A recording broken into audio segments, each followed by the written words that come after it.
What's up, guys? Oh man, I got a shadow on my face, and my hair looks ridiculous. Oh, geez. Sometimes I don't even look at myself until I hop on these things. And then, hey, my hair looks ridiculous. I guess that's what it is. So Mental Monday. I guess it's brought to you by All In Journal. Check them out. I did this project with Levi Jones. I think it's awesome. I think it's very helpful. I would grab one if I were you.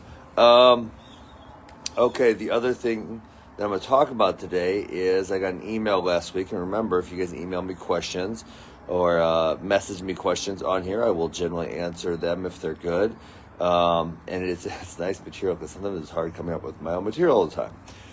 So someone emailed me last week, and they were specifically asking about Spencer Lee's loss, but then, they were saying the other Olympians, because obviously America didn't have any champions.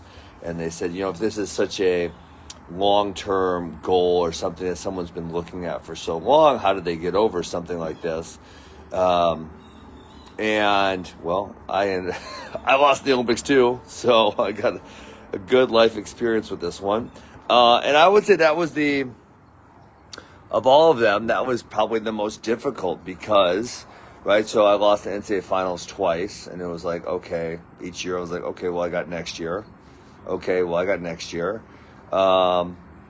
In fighting, by the time I had lost in fighting, I was already had a lot of other things going on in my life with the academy, and that one was easy because it's like, okay, well, Monday I got to get up and I got to go help somebody else, right? It's not about me, it's about them at this point because I'm a coach and I run a wrestling academy, so I'm going to go help them.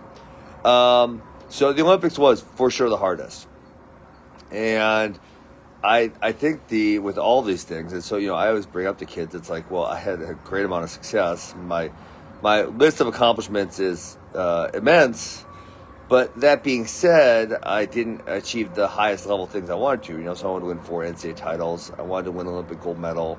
I would have liked to be the number 1 ranked fighter in the world. I never quite got to any of those things. I got very close.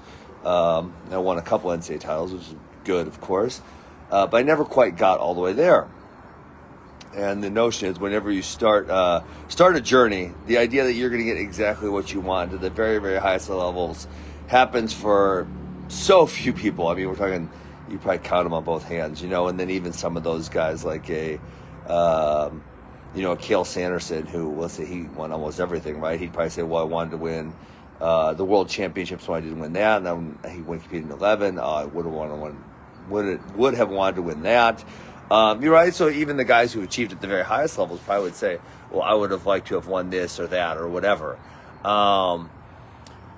But life only moves one direction, and that's forward. And the guys who struggle with the losses the most are the ones who just get stuck in the past. Because once something's happened, there's nothing you can do about it. And I see this with athletes too, right? My high school athletes that I deal with. The ones that are good, they take the loss and like, hey, what can I learn from that? And then they start looking forward to the next thing, right? Because we cannot go back and change what just happened. And so, hey, you lose at, say, the high school state tournament, which is a really big one for a lot of kids. It's like, okay, well, we could have done this and this better. And now let's go start preparing for freestyle state, or let's start preparing for Fargo, or right one of these other events. You lose at Fargo, and it's like, okay, let's get back to work for the high school season, or like say, I'll take a few guys who probably weren't used to losing all that much. Say an Aiden Sinclair, when he lost at Cadet Worlds last year, right? Because he doesn't lose all that often. It's like, okay, cool.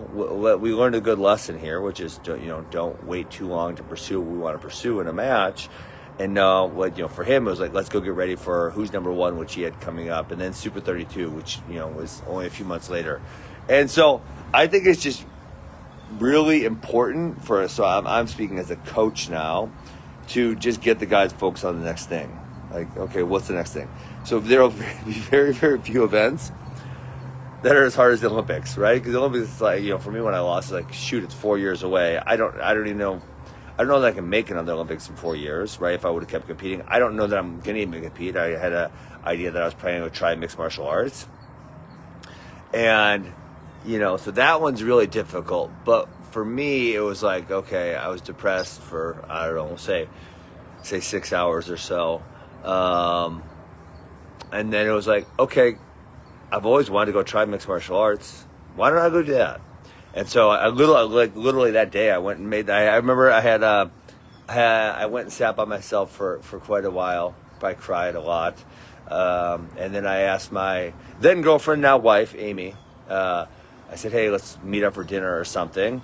And I went and sat with her, and I'm like, okay, hey, we're gonna enjoy the last, whatever it was, week in Beijing or whatever. We'll see some things. When I get home, I want to do a couple vacations because I did 10 years no vacations. So I'm like, I'm gonna take a couple vacations. And I went to, I think, Austin on a disc golf road trip, and I think I went to Southeast United States on a disc golf road trip.